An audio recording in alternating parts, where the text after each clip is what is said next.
जनवरी 1954।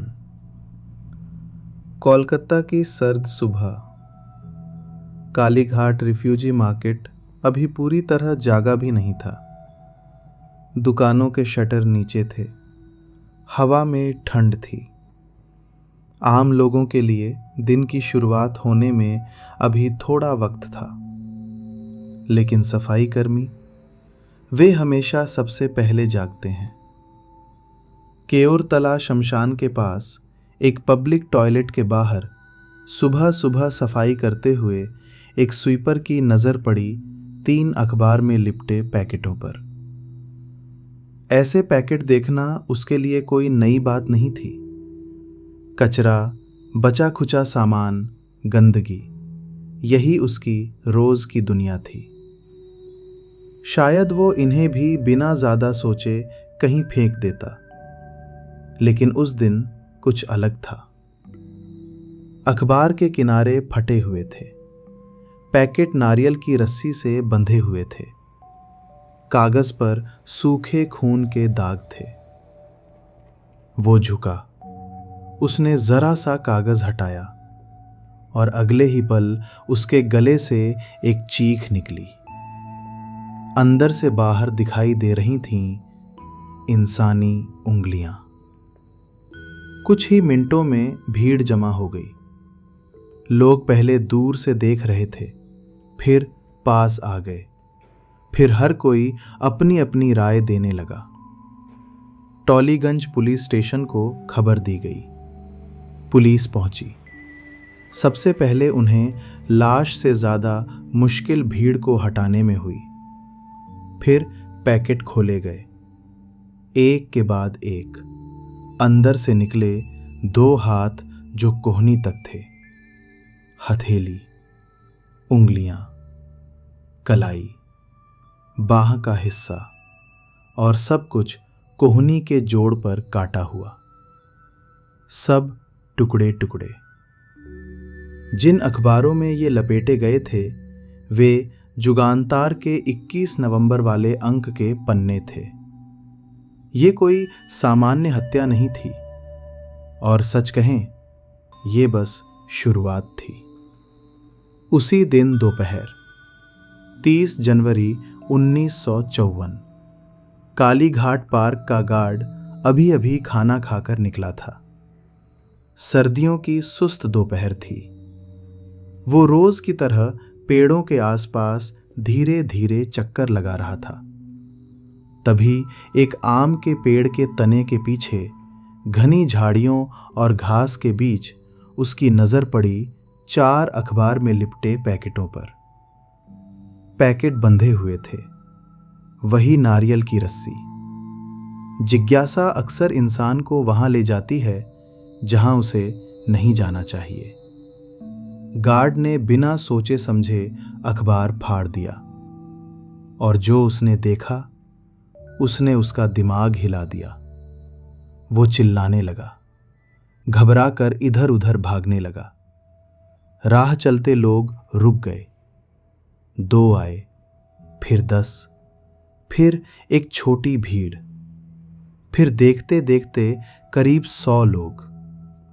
पैकेटों के अंदर था एक पैकेट में 2 पैर, घुटने से लेकर तलवों तक। दूसरे में एक औरत के ऊपरी शरीर के टुकड़े जो 3 हिस्सों में काटे गए थे।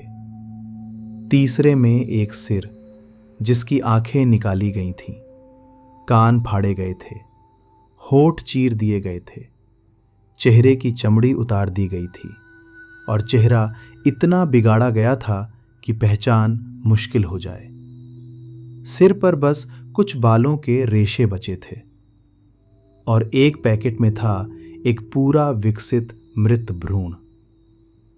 टॉलीगंज पुलिस फिर दौड़ी। इस बार उनके साथ लाल बाजार होमिसाइड विभाग के अफसर भी आ गए। फिर पूरे पार्क की तलाशी ली गई। तलाशी में एक और पैकेट मिला। उस पैकेट के अंदर था 2 जांघों के टुकड़े, और जिस अखबार में ये लपेटा गया था, फिर वही जुगांतार। अलग अलग तारीखों के अंक, 21 नवंबर 1953, 10 जनवरी 1954, 25 जनवरी 1954, 26 जनवरी 1954। उस दिन कोलकाता ने सिर्फ एक मर्डर सीन नहीं देखा था, उसने देखा था कि किसी ने एक औरत को मारने के बाद उसकी पहचान तक मिटा देने की कोशिश की थी। अब केस औपचारिक रूप से दर्ज हुआ। Tollygunge police station, case number 116, तारीख 31 जनवरी 1954। भारतीय दंड संहिता की धाराएं 302 और 201, हत्या और अपराध के सबूत मिटाने की कोशिश। केस की बर्बरता ऐसी थी कि भीड़ से लेकर पुलिस तक सब हिल गए थे। यह सिर्फ लाश के टुकड़े फेंकने का मामला नहीं था, यह सोच समझकर की गई तबाही थी। कोलकाता पुलिस कमिश्नर ने बिना देर किए केस डिटेक्टिव डिपार्टमेंट को सौंप दिया। जांच की कमान थी होमिसाइड सेक्शन के ऑफिसर इंचार्ज समरेंद्र नाथ घोष के हाथ में। अब पहला सवाल था, यह औरत थी कौन? क्योंकि जब तक पीड़िता का नाम नहीं मिलता, कातिल तक पहुंचना लगभग अंधेरे में तीर चलाने जैसा होता है। 31 जनवरी 1954, डॉक्टरों ने पोस्टमार्टम टेबल पर रखे गए टुकड़ों को जोड़कर एक इंसानी शरीर की शक्ल देने की कोशिश की। इस काम में 7 से 8 घंटे लगे। आखिर में जो अनुमानित शरीर बना, उससे 2 अजीब बातें सामने आईं। पहली, उस औरत के पैर असामान्य रूप से बड़े थे। दूसरी, उसकी बाईं जांघ पर एक गहरा कट का निशान था। अब मौत की वजह तय की गई। प्रिसाइडिंग डॉक्टर ने साफ कहा, गर्दन के पास किसी धारदार हथियार से घातक चोट दी गई थी। वह चोट एंटे मॉर्टम थी, यानी मौत से पहले दी गई थी, और वह साफ तौर पर हत्या थी। शरीर पर बाकी भयानक चोटें और काटे गए हिस्से पोस्टमार्टम इंजरीज थे, मतलब पहले हत्या हुई, फिर लाश के टुकड़े किए गए। कातिल ने गुस्से में मारकर लाश को छोड़ा नहीं था। उसने मौत के बाद भी शरीर के साथ लंबा, ठंडा, सोचा समझा काम किया था। अब पुलिस के सामने सबसे मुश्किल चरण था, पहचान। चेहरा बिगाड़ दिया गया था, चमड़ी उतार दी गई थी, आंखें निकाली गई थीं, होंठ और कान फाड़ दिए गए थे। यह सिर्फ बर्बरता नहीं लगती थी, यह पहचान मिटाने की कोशिश लगती थी। तभी जांचकर्ताओं ने एक असाधारण कदम उठाया। उन्होंने करनानी हॉस्पिटल के प्लास्टिक सर्जरी विभाग के प्रमुख डॉक्टर मुरारी मोहन मुखर्जी से संपर्क किया। डॉक्टर मुखर्जी ने उस क्षत विक्षत सिर पर प्लास्टिक सर्जरी तकनीक की मदद से उस औरत का पुराना चेहरा, यानी विकृत होने से पहले की शक्ल, अनुमानित रूप में लौटाने की कोशिश की। 1954 में यह अपने आप में चौंकाने वाला काम था। एक बुरी तरह बिगाड़े गए सिर से चेहरा वापस बनाना, बिना आधुनिक इमेजिंग टूल्स के। लेकिन तब तक सड़न शुरू हो चुकी थी, मांसपेशियों और ऊतकों में बदलाव आ चुके थे, इसलिए नतीजा उतना सटीक नहीं बन सका जितनी उम्मीद थी। फिर भी यह भारतीय आपराधिक जांच के इतिहास में एक मील का पत्थर बन गया। बहुत संभव है कि देश में पहली बार किसी लाश की पहचान के लिए इस तरह प्लास्टिक सर्जरी का इस्तेमाल किया गया हो।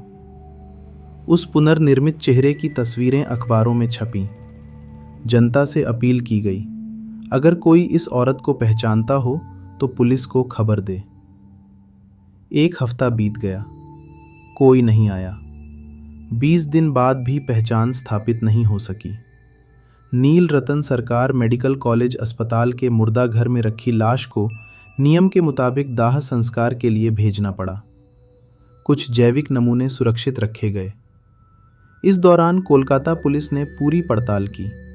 जहां जहां शरीर के हिस्से मिले, वहां रहने वालों से पूछताछ, रास्ते से गुजरने वालों से सवाल। पश्चिम बंगाल की अलग अलग पुलिस इकाइयों को मिसिंग पर्सन्स एंगल पर सतर्क करना, शिकायत रिकॉर्ड खंगालना, स्थानीय सुरागों की क्रॉस चेकिंग, लेकिन कुछ नहीं मिला। 1 महीना निकल गया। फरवरी का आखिरी हफ्ता आ गया। ऐसे मुकदमों में जब इतनी मेहनत के बाद भी कुछ हाथ नहीं लगता तो जांच भीतर से टूटने लगती है। लेकिन समरेंद्र नाथ घोष वैसे आदमी नहीं थे। उनकी जिद, उनका अनुशासन, उनका धैर्य, यही उनका असली हथियार था। 25 फरवरी 1954 रात लगभग 9:30 बजे समरेंद्र एक लंबी और थकाऊ ड्यूटी के बाद घर लौट रहे थे। उन्हें खांसी जुकाम था। गाड़ी टॉलीगंज और रश बिहारी एवेन्यू के बीच से गुजर रही थी। अचानक उन्हें याद आया, खांसी की दवा लेनी है। रसा रोड के पास 2 मेडिकल स्टोर साथ साथ थे। रॉयल मेडिकल स्टोर बंद होने की तैयारी में था। साउथ मेडिकल फार्मेसी खुली थी। समरेंद्र ने गाड़ी रुकवाई। दुकान देखकर ही लग रहा था कि कारोबार गिर चुका है। शेल्फ्स लगभग खाली थे। दवाइयाँ इधर उधर थीं, कुछ बोतलें फैली हुई थीं और एक थका हुआ कर्मचारी काउंटर पर बैठा था। समरेंद्र ने कहा, मुझे खांसी की दवा चाहिए। कर्मचारी ने ढूंढा, फिर बोला, सर बुखार और सिरदर्द की दवा दे सकता हूँ, खांसी की दवा का स्टॉक भरना है। समरेंद्र ने झुंझलाकर पूछा, तो फिर ऐसी दुकान खोलकर क्या फ़ायदा, मालिक कहाँ है? कर्मचारी बोला, सर बदकिस्मती से वे पिछले 1 महीने से एक बार भी नहीं आए।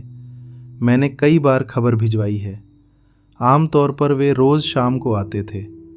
इतने लंबे समय तक मैंने उन्हें पहले कभी गायब नहीं देखा। समरेंद्र वापस गाड़ी में बैठ गए, लेकिन एक बात उनके दिमाग में अटक गई। एक दुकान का मालिक जो रोज़ आता था, अगर अचानक पूरे 1 महीने से गायब हो जाए और वही समय एक अनसुलझे मर्डर की टाइमलाइन से मेल खा जाए, तो क्या वह सिर्फ इत्तेफाक है? समरेंद्र ने ड्राइवर से गाड़ी मोड़ने को कहा। वे वापस दुकान पर गए। फिर ड्राइवर से कहा, भागो और दुकान के मालिक का पता लेकर आओ। पता मिला, 55/4/2 टर्फ रोड। यहीं से पहली बार इस केस के अंधेरे में एक साफ रेखा दिखी। रात हो चुकी थी। समरेंद्र थके हुए थे, उन्हें खांसी भी थी। फिर भी वे सीधे टर्फ रोड पहुंचे। कमरा बंद था। पड़ोसियों ने बताया, यहाँ बीरेन दत्ता कई सालों से रहता था। साथ में उसकी पत्नी बेला और उनका छोटा बेटा लगभग 6 साल का। जनवरी के आखिर में बेला, जो भारी गर्भवती थी, उसे शिशु मंगल अस्पताल ले जाया गया था, ऐसा बीरेन ने कहा था। और 30 जनवरी के बाद से न बीरेन दिखा था न उसका बेटा। इतना सुनना ही काफ़ी था। आधे घंटे के भीतर पुलिस ने पुष्टि कर ली, शिशु मंगल अस्पताल में पिछले 1 महीने में बेला दत्ता नाम की कोई भर्ती हुई ही नहीं थी। अब पहली बार एक गुमशुदा औरत, एक झूठी अस्पताल कहानी और एक क्षत विक्षत अनपहचानी लाश एक ही सीधी रेखा में आने लगी। जांच अगले 24 घंटों में बीरेन दत्ता के बारे में और बहुत कुछ निकाल लाई। पता चला उसका एक और पता भी था, 102A हरीश मुखर्जी रोड। इस जगह पर चुपचाप पुलिस निगरानी बिठा दी गई। 27 फरवरी तड़के एक आदमी शॉल से चेहरा ढके हुए घर से निकलता दिखा। पुलिस ने उसे तुरंत नहीं पकड़ा, पहले उसका पीछा किया, कुछ कदम, फिर और। जब वो केदार बोस रोड तक पहुंचा, तब एक सादे कपड़ों वाला पुलिसकर्मी उसके सामने आया। क्या आप बीरेन दत्ता हैं? वो अचानक घबरा गया। हाँ, लेकिन क्यों पूछ रहे हैं? क्या बेला दत्ता आपकी पत्नी है? हाँ, लेकिन क्यों? जो पूछा जा रहा है उसका जवाब दीजिए, वो कहाँ है? और बीरेन का पहला जवाब था, बहुत शर्म की बात है, वो अपने प्रेमी के साथ भाग गई है। यानी उसके पहले बचाव में भी बेला जिंदा थी, दोषी भी वही थी और बेचारा वो खुद। उसे गाड़ी में बैठा लिया गया। हम लाल बाजार से हैं, बाकी बात वहीं होगी। लाल बाजार, आधी रात के बाद। इंटेरोगेशन रूम में बैठा था लगभग 35 साल का एक आदमी, थका हुआ, लेकिन शुरुआत के कई घंटों तक लगातार इनकार करता हुआ। पुलिस ने उसे बोलने दिया, उसके बयान के विरोधाभास नोट किए और धीरे धीरे उसकी कहानी खुद उसके खिलाफ खड़ी होने लगी। रात बढ़ती गई, बीरेन का आत्मविश्वास गिरता गया, उसके माथे पर पसीने की बूंदें उभर आईं। आखिरकार वो टूट गया और बोला, सर, मैंने उसे मारा, मैंने उसके टुकड़े किए, कोई दूसरा रास्ता नहीं था। समरेंद्र ने शायद राहत महसूस की होगी, लेकिन उन्होंने दिखाया नहीं। उन्होंने बस एक गिलास पानी उसकी तरफ बढ़ाया। लो, पानी पियो, बाकी आराम से बताओ। जब ये इकरार सामने आया तब तक रात बीत चुकी थी, सुबह होने वाली थी। अब कहानी को यहीं पीछे ले जाना पड़ता है, क्योंकि बीरेन को समझे बिना इस हत्या को समझना मुश्किल है। बीरेन दत्ता उर्फ बेचू, उम्र 34 साल। उसका बचपन बजबज के पास एक गांव में बीता। जब वो सिर्फ 1 साल का था, उसके पिता, जो पश्चिम बंगाल पुलिस में सब इंस्पेक्टर थे, मर गए। कुछ ही महीनों बाद उसकी माँ भी चल बसी। उसकी 2 बहनें थीं, आभा और कनक। माता पिता की मौत के बाद वो गांव में अपनी दादी के साथ रहा। बाद में उसके 2 कजिन नभानी और ज्योतिंद्र, जो कोलकाता के चंद्रनाथ चटर्जी स्ट्रीट में रहते थे, उसे शहर ले आए। रामरिक इंस्टीट्यूशन में दाखिला कराया गया, लेकिन पढ़ाई कभी उसकी दुनिया का हिस्सा नहीं बनी। कमज़ोर पढ़ाई, बंक मारना, एडल्ट फिल्में, सिगरेट, शराब, डांट मार, चेतावनी, कुछ असर नहीं हुआ। करीब 8वीं के आसपास उसने कजिन्स का घर छोड़ दिया और आभा के पास आंडुल चला गया। आभा के पति की मेडिकल स्टोर थी। बीरेन ने छोटे मोटे काम किए। 1934 से 1944 के बीच वह वहीं रहा, लेकिन उसके कजिन नभानी के दिल में उसके लिए नरमी बनी रही। एक समय उसने देखा कि बीरेन का स्वभाव और बिगड़ता जा रहा है। दया और अपनापन दोनों के मिले जुले भाव से वह उसे फिर कोलकाता ले आया। तब बीरेन 24 साल का था। आभा के पति ने भी उस पर स्नेह दिखाया।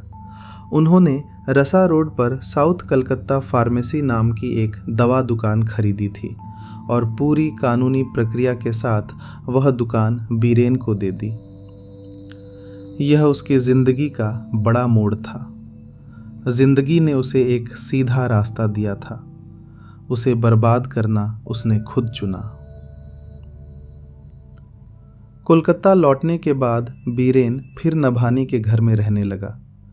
तब तक नभानी की 17 साल की बेटी कमला जवान हो चुकी थी। यहीं से इस केस की सबसे असहज सामाजिक परत शुरू होती है। कमला और बीरेन एक दूसरे से प्रेम करने लगे। यह कोई स्वीकार्य रिश्ता नहीं था। बीरेन कमला का बेहद निकट रक्त संबंधी था। उपलब्ध विवरणों में उसे सीधे उसका अंकल कहा गया है। परिवार के लिए यह असंभव था, लेकिन दोनों ने तय कर लिया वे भाग जाएंगे। वे सदानंद रोड पर एक कमरा किराए पर लेकर रहने लगे। नभानी ने उन्हें अलग करने की कोशिश की, समझाया, गुस्सा किया, झगड़े हुए, कोई फायदा नहीं हुआ। आखिरकार उसने पुलिस शिकायत भी नहीं की। वजह सामाजिक बदनामी का डर। यहीं कमला की पुरानी पहचान धुंधली होने लगी। बीरेन ने उसका नया नाम रखा, बेला रानी। बेला रानी चाहती थी कि रिश्ता कानूनी हो, रजिस्टर्ड शादी हो, लेकिन बीरेन ने बस उसकी मांग में सिंदूर भरा और उसे यकीन दिलाया कि वही शादी है। उसने कोई कानूनी शादी नहीं की। बेला रानी ने प्रेम में डूबकर इसी को अपनी तकदीर मान लिया। पड़ोसियों के सामने दोनों पति पत्नी बनकर रहे। कुछ सालों में एक बेटा हुआ, बथिंद्रनाथ दत्ता। जिसे प्यार से बुलाया जाता था बोटोन। बेटे के जन्म के बाद वे टर्फ रोड वाले पते पर रहने लगे। फिर धीरे धीरे बीरेन का बेला से रिश्ता ठंडा पड़ने लगा और उसकी जिंदगी में एक दूसरी औरत आई, मीरा। मीरा सरोज कांति बसु की बेटी थी, श्री कृष्ण लेन की रहने वाली। बीरेन ने इस बार जो किया वह और भी ज्यादा खुलासा करता है। बेला रानी के साथ कोई कानूनी शादी नहीं, लेकिन मीरा के साथ रजिस्टर्ड मैरिज।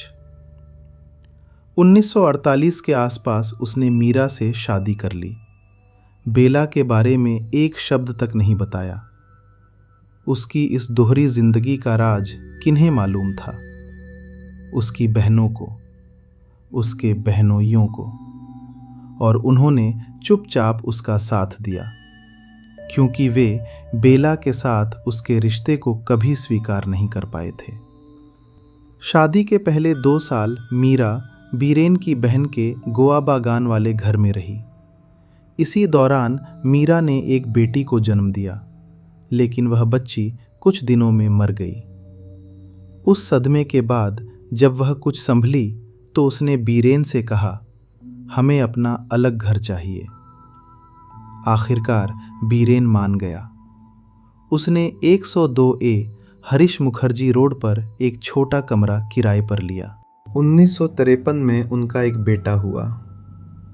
अब सोचिए, टर्फ रोड पर बेला और बोटोन, हरीश मुखर्जी रोड पर मीरा और नया बेटा।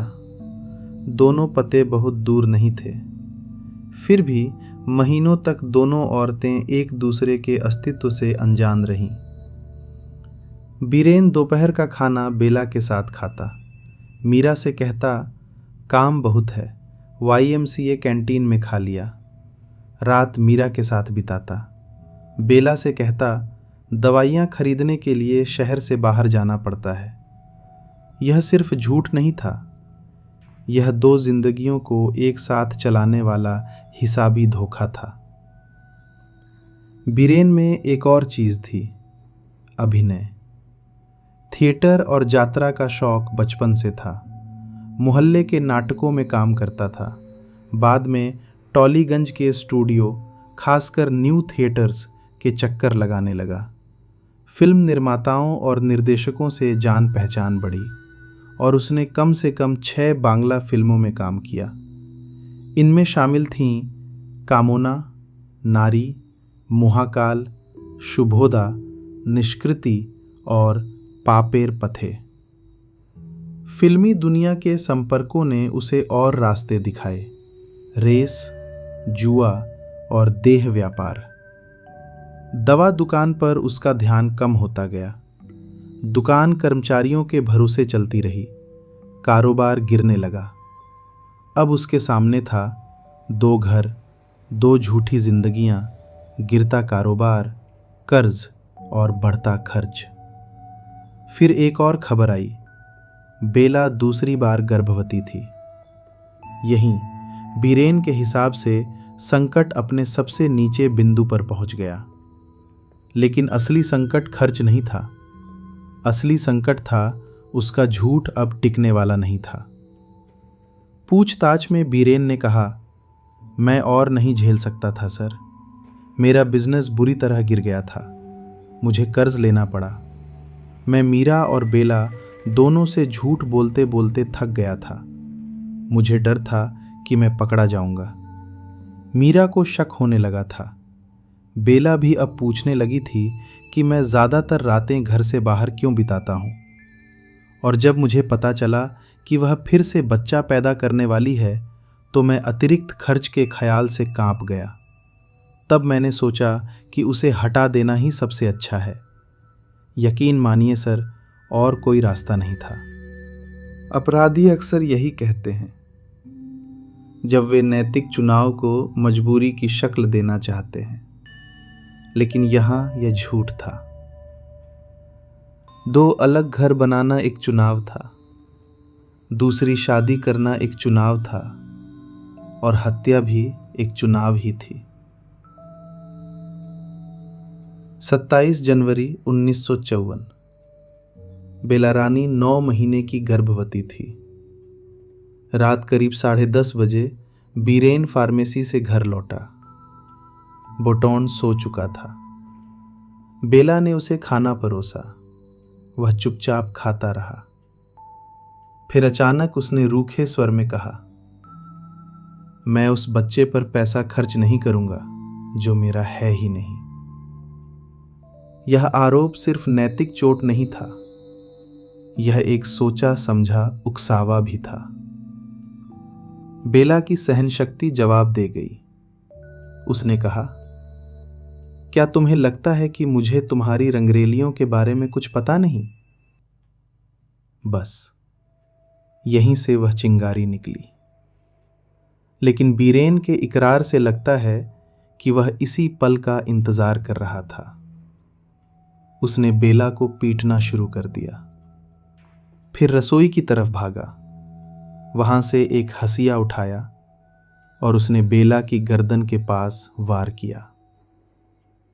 पोस्टमार्टम से इतना साफ था कि जानलेवा चोट गर्दन के पास दी गई थी। बेला वहीं मर गई। बीरेन ने पास की अलमारी खाली की और लाश को उसके अंदर ठूंस दिया। फिर उसने खून साफ किया। लेकिन उससे पहले उसने एक और काम किया। बेला के सारे सोने के गहने उतार लिए। 6 जोड़ी चूड़ियां, 1 अंगूठी, झुमके। और फिर वह सो गया। अपनी भारी गर्भवती साथी को मारकर, उसकी लाश अलमारी में बंद करके, उसके गहने उतारकर, कमरा साफ करके वह सो गया। यहीं इस हत्या का एक और चेहरा सामने आता है। ठंडी, हिसाबी, लगभग सुन्न क्रूरता। अगली सुबह 28 जनवरी बीरेन ने अपना अगला कदम उठाया। बेला की एक करीबी दोस्त थी, बेनू रॉय या बेनुडी। वह टर्फ रोड वाले घर की पहली मंजिल पर अकेली रहती थी।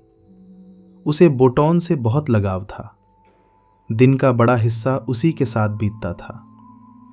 बीरेन ने सुबह उसे बुलाया और कहा, रात में बेला को अचानक शिशु मंगल अस्पताल में भर्ती कराना पड़ा। कभी भी डिलीवरी हो सकती है। क्या वह कुछ दिन बोटॉन को संभाल लेगी? बेनुडी मान गई। सुबह बोटॉन ने अपनी मां के बारे में पूछा। बीरेन ने कहा, मां अस्पताल में है, जल्दी एक छोटे भाई या बहन के साथ वापस आएगी। एक बच्चे के लिए इतना जवाब काफी था। एक कातिल के लिए यह एक बड़ी रुकावट हटाने का आसान तरीका था। दिन भर बीरेन दवा दुकान पर गया। बेला की लाश अलमारी में पड़ी रही।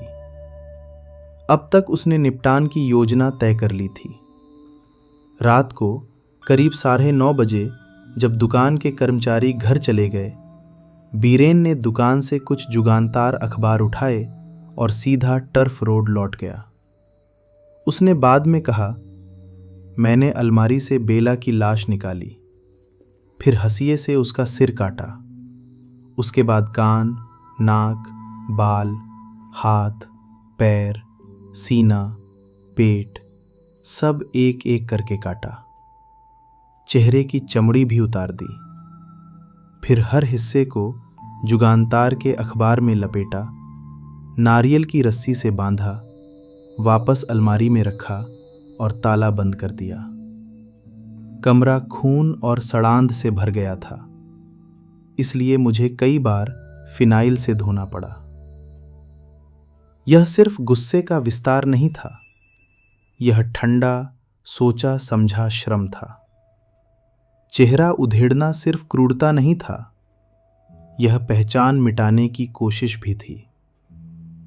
शरीर काटने के बाद टुकड़ों को फिर अलमारी में रखना, यह भी उसकी व्यवस्थित, शांत क्रूरता दिखाता है।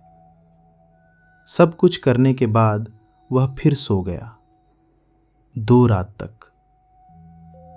लाश के टुकड़े अलमारी में पड़े रहे और वह अपने सामान्य कामकाज का दिखावा करता रहा। अगले दिन वह हमेशा की तरह दुकान गया, दिन भर काम किया, रात में घर लौटा, अलमारी से सारे पैकेट निकाले। उन्हें उसने 2 बड़े मजबूत नायलॉन बैगों में भरा, वे ही बैग जो आमतौर पर राशन लाने में इस्तेमाल होते थे। फिर उसने एक रिक्शा लिया। कालीघाट पार्क के पास पहुंचकर वह कुछ दूर पहले उतर गया। कुछ पैकेट उसने पार्क के भीतर डाल दिए, बाकी पैकेट लौटते वक्त केयोरतला शमशान के पास पब्लिक टॉयलेट के बाहर छोड़ दिए। यानी लाश के टुकड़े 2 जगह फेंके गए, कालीघाट पार्क और केयोरतला शमशान के पास वाला पब्लिक टॉयलेट। घर लौटकर उसने फर्श फिर धोया, खून के धब्बे साफ किए, अलमारी को अच्छी तरह पोंछा। अगली सुबह जब बेनुड़ी ने पूछा, बेला कैसी है, मैं उससे मिलने जाना चाहती हूँ, बीरेन ने कहा, नहीं बेनुड़ी, जाने की ज़रूरत नहीं, शायद आज रात ही डिलीवरी हो जाए। उसका प्रेशर ऊपर नीचे हो रहा है, डॉक्टरों ने उसे अलग कैबिन में रखा है, वह जल्द घर आ जाएगी। एक अभिनेता के लिए ऐसी बातें कहना मुश्किल नहीं था। उसने यही कहानी बाकी उत्सुक पड़ोसियों को भी उतनी ही सहजता से सुनाई। अगले कुछ दिनों में बीरेन बेला के गहने हरीश मुखर्जी रोड वाले घर ले गया। मीरा से कहा कि यह एक दोस्त के कर्ज के बदले जमानत में रखे गए हैं। फिर उसने बेला के कपड़े, प्रसाधन और रोज़मर्रा की चीज़ें टॉलीज नाला में फेंक दी। उसके बाद वह बोटॉन को बेनुड़ी के पास से लेकर हरीश मुखर्जी रोड वाले घर ले आया। तब तक मीरा उस बच्चे का इंतज़ार कर रही थी जिसके बारे में बीरेन ने उससे कहा था। एक दोस्त और उसकी पत्नी सड़क हादसे में मर गए और उनका छोटा बेटा अनाथ हो गया। मीरा को बच्चे पर तरस आ गया, उसने मना नहीं किया। यह बात बीरेन के चरित्र को लगभग निर्वस्त्र कर देती है। उसने पहली औरत को मारा, उसके बच्चे को झूठ के सहारे दूसरी पत्नी के घर पहुंचा दिया और उसी दूसरी पत्नी से सहानुभूति भी पाली। अब पुलिस का काम इकरार पर रुकने वाला नहीं था। इकरार अकेला काफ़ी नहीं होता, केस को सबूत चाहिए। कोलकाता पुलिस ने गवाहों और वस्तुगत प्रमाणों को सावधानी से इकट्ठा किया। हरीश मुखर्जी रोड वाले घर से बेला के गहने मिले। टर्फ रोड वाले घर से वह हसिया मिला जिससे हत्या और शरीर काटने का काम हुआ था। हसिये और फिनाइल की बोतल पर बाल मिले। फर्श पर सूखे खून के धब्बे मिले। फॉरेंसिक रिपोर्ट ने पुष्टि की खून इंसानी था, बाल किसी औरत के थे और हसिये तथा फिनाइल की बोतल पर मिले बाल एक ही व्यक्ति के थे। लेकिन पुलिस को पीड़िता की पहचान को भी पूरी तरह मजबूत बनाना था। टर्फ रोड वाले घर की तलाशी में एक अहम दस्तावेज मिला, 24 नवंबर 1953 का एक टिकट जो शंभूनाथ पंडित अस्पताल में स्त्री रोग जांच का था। इससे यह स्थापित हुआ कि बेला उस समय गर्भावस्था की हालत में डॉक्टर के पास गई थी। यानी मृत भ्रूण और गर्भवती पीड़िता की बात अब दस्तावेजों से भी सहारा पाने लगी। बीरेन की एक अजीब आदत थी, वह पुराने अखबार संभाल कर रखता था। इसलिए उसकी फार्मेसी में पीले पड़े पुराने फटे अखबार मिलना स्वाभाविक था। पुलिस ने दुकान से सारे पुराने अखबार जब्त किए, उन्हें तारीख के क्रम में लगाया और फिर एक पैटर्न साफ सामने आया। कुछ खास तारीखों के अंक गायब थे और वही तारीखें थीं जिन जुगांतार अंकों में बेला रानी के शरीर के हिस्से लपेटे गए थे। इस परिस्थिति साक्ष्य को अदालत ने बहुत महत्व दिया क्योंकि कातिल ने कोई भी अखबार नहीं उठाया था। उसने वही इस्तेमाल किया था जो उसकी पहुंच में था और उसकी उस पहुंच वाले ढेर में वही तारीखें गायब थीं जो पैकेटों में मिली। कभी कभी हत्या का मुकदमा चाकू से कम अखबार से ज्यादा हल होता है। हत्या के बाद बेला रानी के रिश्तेदारों को खबर दी गई। वे लोग उससे काफ़ी समय से कटे हुए थे, लेकिन जब उसके पिता, चाचा, भाई और बहन जांचकर्ताओं से मिले तो एक और बात पर ध्यान गया। पोस्टमार्टम रिपोर्ट में लिखा था, मृत औरत के पैर असामान्य रूप से बड़े थे। जांचकर्ताओं ने देखा कि परिवार के कुछ लोगों के पैरों का ढांचा भी वैसा ही था। क्या यह पारिवारिक संबंध का संकेत हो सकता था? डिटेक्टिव डिपार्टमेंट के डिप्टी कमिश्नर ने कलकत्ता विश्वविद्यालय के मानव शास्त्र विभाग के प्रोफेसर डॉक्टर एस सरकार को पत्र लिखा। पुलिस ने भेजा कमला के पैरों की तस्वीर और उसके पिता तथा चाचा के पैरों की ट्रेसिंग।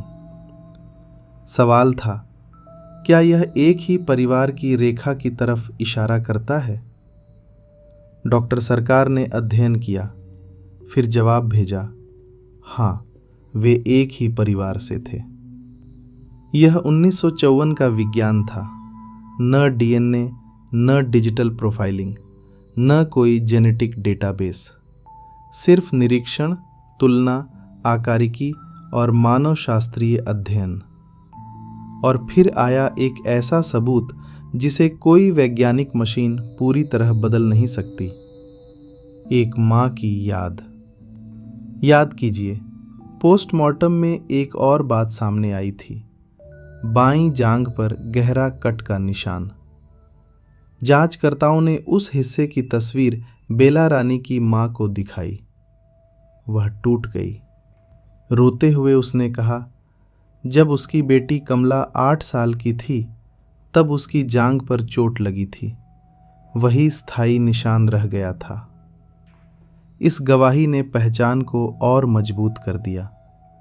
अब वह अनपहचानी लाश नहीं रही। अब वह सिर्फ एक विकृत चेहरा नहीं रही। वह थी बेला रानी दत्ता और उसका पहला नाम था कमला। आखिरकार चार्जशीट दायर की गई। ऐतिहासिक विवरणों के अनुसार यह चार्जशीट इतनी मजबूत थी कि आज भी जांचकर्ताओं के लिए एक सबक मानी जा सकती है। कैसे परिस्थिति साक्ष्य, फॉरेंसिक, दस्तावेजी रिकॉर्ड, व्यवहारिक पैटर्न और गवाहों की गवाही को एक सुसंगत संरचना में बदला जाता है। मुकदमा अलीपुर सेशंस कोर्ट में चला। बचाव पक्ष का मुख्य तर्क था, मरी हुई औरत बेला रानी थी ही नहीं। बेला रानी अपने किसी गुप्त प्रेमी के साथ भाग गई थी। लेकिन अभियोजन ने इस दावे को परत दर परत तोड़ा। झूठी अस्पताल कहानी। अस्पताल में कोई भर्ती रिकॉर्ड नहीं।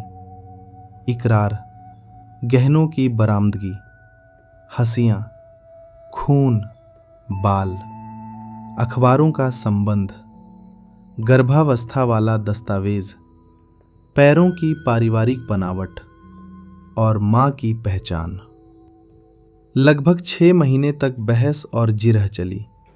फिर फैसला आया, बीरेन दत्ता को फांसी। ऊपरी अदालतों में अपील हुई, कलकत्ता हाई कोर्ट में, फिर सुप्रीम कोर्ट में। दोनों ने सजा बरकरार रखी। और 28 जनवरी 1956 की सुबह बीरेन दत्ता को बेला रानी यानी कमला की हत्या के लिए फांसी दे दी गई। इस मामले को सिर्फ एक भयानक हत्या कह देना आसान है, लेकिन इसमें जो बात सचमुच विचलित करती है वह सिर्फ हिंसा नहीं है, वह है खंडों में बांटी हुई जिंदगी। एक आदमी जो एक घर में पति है, दूसरे घर में भी पति है। एक औरत को सिंदूर देकर कानूनी दर्जा नहीं देता, दूसरी से रजिस्टर्ड शादी करता है। एक बच्चे को सुलाकर हत्या करता है। सुबह पड़ोसन से सामान्य स्वर में बात करता है। लाश को अलमारी में रखकर दुकान चला जाता है। फर्श फिनाइल से धोता है। गहने दूसरी जगह पहुंचा देता है। बच्चे को भी दूसरी जिंदगी में खपा देता है और फिर पूरे शहर को यह यकीन दिलाना चाहता है कि औरत अपने प्रेमी के साथ भाग गई। यह केस हमें सब कुछ देता है, मकसद, तरीका, समय क्रम, सबूत और सजा। लेकिन फिर भी एक सवाल बचता है, क्या सिर्फ तथ्य किसी आदमी के भीतर के पूरे अंधेरे को समझा देते हैं? शायद नहीं। शायद कुछ अंधेरा ऐसा होता है जिसे हम सिर्फ उसके नतीजों से पहचान सकते हैं।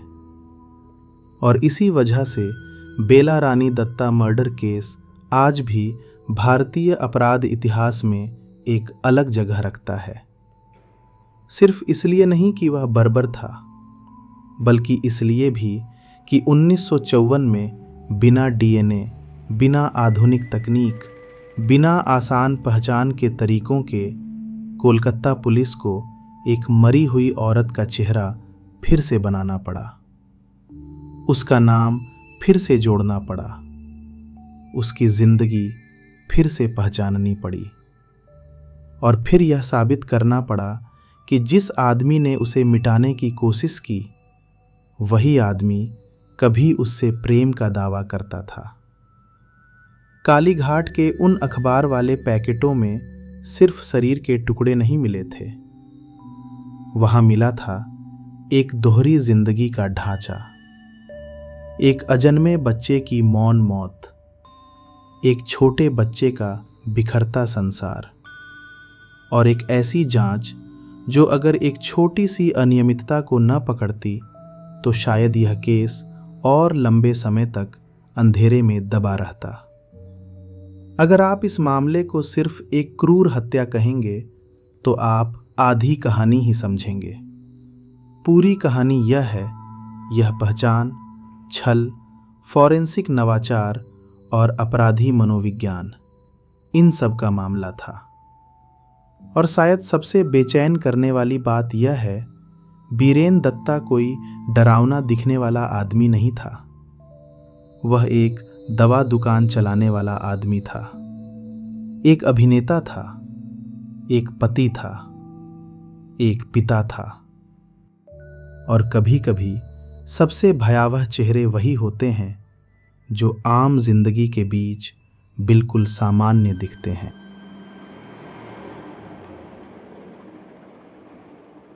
हर कहानी खत्म होती है, लेकिन कुछ सवाल कभी खत्म नहीं होते। अगर ऐसी सच्ची और असामान्य कहानियाँ आपको सुनना पसंद है तो इस चैनल को सब्सक्राइब कर लीजिए। मैं आपसे फिर मिलूँगा एक और अजीब और सच्ची कहानी के साथ।